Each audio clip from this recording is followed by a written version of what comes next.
అంటే వాడు ఇంకొక రౌడీ షీటర్ టైప్లో ఒక గాంజా షీట్ ఇమీడియట్గా ఓపెన్ చేస్తున్నాం. అట్ ద సేమ్ టైం మీరు చూస్తే ఈరోజు కన్వెక్షన్స్ కూడా గాంజాకి సంబంధించి ఈరోజు ఎన్డీపీఎస్కి సంబంధించి స్పెషల్ కోర్టులు కూడా నడుస్తున్నాయి.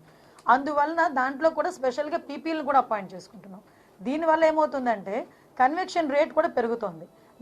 ఈరోజు చాలామంది రిమాండ్లో ఉన్న ఖైదీలు అక్కడికి బెయిల్ రాకుండానే కన్వెక్షన్కి వెళ్ళే సందర్భాలు కూడా చాలా ఉన్నాయి.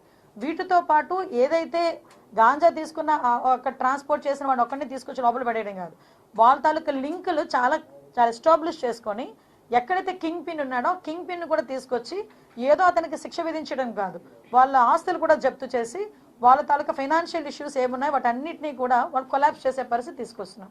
కాబట్టి ఒక రకంగా చెప్పాలంటే ఏదో అంటారు కదా, కూకట వేలతో పెకిలించాలి గాంజా అన్న దాన్ని, డ్రగ్స్ అన్న దాన్ని.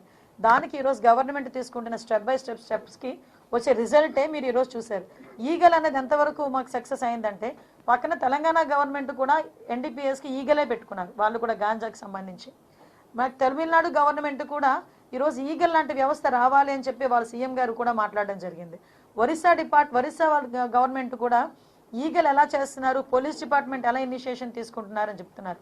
మీకు ఒక విషయం చెప్పాలి, మా పోలీసులు అనేసరికి ఏదో క్రైమ్ జరిగితే అక్కడికి వెళ్తారు, లేకపోతే వాళ్ళని ఏదో ఇంట్రాగేట్ చేస్తారు, వాళ్ళని తీసుకొస్తారు, ఈ టైప్ ఆఫ్ దాని నుంచి ఈరోజు ఒక స్టెప్ ఫార్వర్డ్ వేసి ఒక అంటే కమ్యూనల్కి కూడా సపోర్ట్ చేయాలనే ఉద్దేశంతో విజయవాడలో 5 అమ్మాయిలు దగ్గర 200 కిలోమీటర్లు 30 రోజులు సైకిల్ మీద యాత్ర చేశారు. ఇక్కడ శ్రీకాకుళం నుంచి మన జోన్ మొత్తం ఇక్కడ పాయక్రో